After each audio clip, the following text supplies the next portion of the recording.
বন্ধুরা, দুপুরে আমি কি রান্না করেছি? এই যে সাদা ভাত করেছি, চানার ডাল করেছি, এটার মধ্যে কাজু, কিশমিশ, নারকেল, সম্বাস দিয়ে, এলাচি দিয়েছি, লং দিয়েছি, দারচিনি দিয়ে চানার ডাল করেছি। এটাকে নামানোর আগে ঘি দিয়ে নামিয়ে নিয়েছি। সাথে করেছি আলু বরবটি ভাজা, আর করেছি মিষ্টি কুমড় দিয়ে বড়ি দিয়ে। এটা খেতে খুব টেস্টি হয়। দেখো, কালিজিরা সম্বাস দিয়ে, মিষ্টি কুমড় দিয়ে, বড়ি দিয়ে করেছি। আর বানাবো পনির তরকারি। দেখো, পনিরটাকে দেখেছি যে পনিরটা বানাবো, পনির আলু ফুলকপি দিয়ে বানাবো। পনিরের জন্য মশলা নিয়ে নিয়েছি, যে টমেটো নিয়ে নিয়েছি টুকরো করে, কাশ্মীরি লঙ্কা, জিরার গুঁড়া, ধনে, হলুদ, লবণ, আদার গুঁড়ো, কাঁচা লঙ্কা, মটরশুঁটি দিয়ে করবো তো। সাথে এই যে আলু ডুমো ডুমো করে কেটে রেখেছি।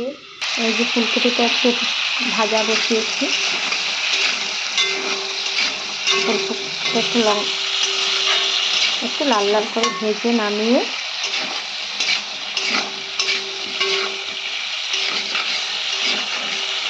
তারপর জিরার সম্বাস দিয়ে করব।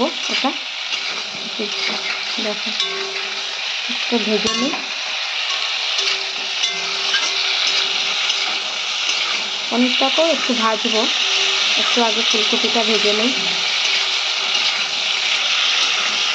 এটা দিয়ে একটা তরকারি করবো, ফুলকপি আলু পনির দিয়ে। আজকে মঙ্গলবার, তাই মঙ্গলবারে রান্না এগুলো। ফুলকপিগুলো ভেজে, হালকা ভেজে নামিয়ে নিয়েছি। এখন পনিরগুলো একটু ভাজতে বসিয়ে দিয়েছি। দেখো,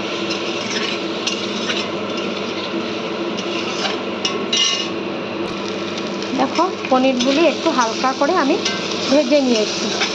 এখন এটা নামিয়ে নেব। এখন কড়াতে অল্প তেল দিয়ে, অল্প তেল দেবো, বেশি দেবো। এই যে একটু জিরে দিয়ে, একটু তেজপাতা দিয়ে এটাকে একটু নেড়ে নিই।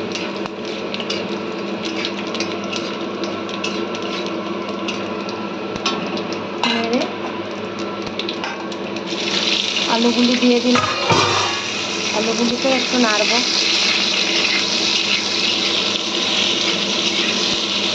আলুগুলো একটু সিদ্ধ করে রেখেছিলাম। আলুগুলো একটু সিদ্ধ করে একটু জল ফেলে দিয়েছিলাম। এটা বেশি সময় লাগবে না। দিয়ে আমার মশলাগুলো, এই যে মশলাগুলো, সব মশলাগুলো দিয়ে হালকা একটু জল দিয়ে, কারণ বেশি তেল খাওয়া তো ভালো না।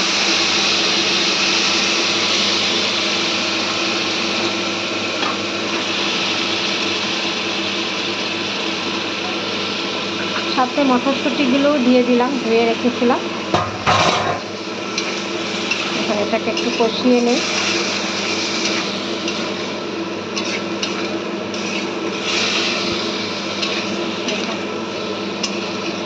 একটু কষিয়ে নিই।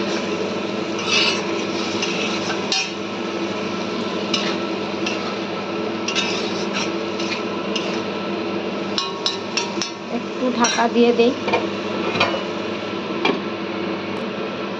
এখন আমি ঢাকনাটা উঠিয়ে একটু নাড়াচাড়া করে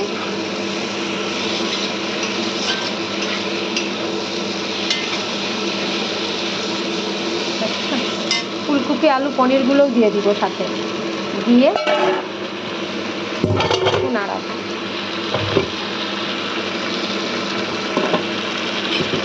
দিয়ে একটু নাড়িয়ে নেই।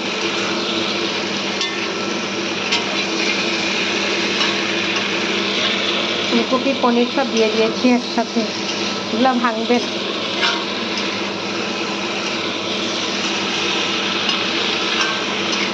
দেখেছো?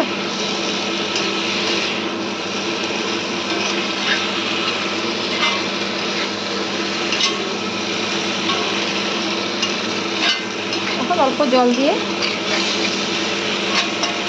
আবার ঢাকনা দিয়ে দেবো, অল্প জল দিয়ে। অল্প জল দিয়ে ভাত।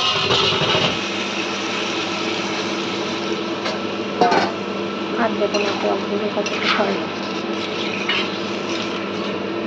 এটা কষা কষা হবে তো, তার জন্য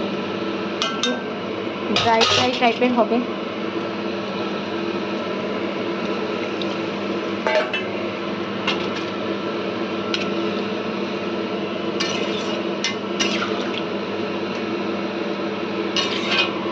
দেখো আমার তরকারিটা, এই দেখো বন্ধুরা, হয়ে গেছে এখন আমার আলু ফুলকপি পনিরের তরকারি। এটা ধনেপাতা দিয়ে এখনই নামিয়ে নেব। আমার রান্না তোমাদের কেমন লাগে আমাকে একটু জানিও।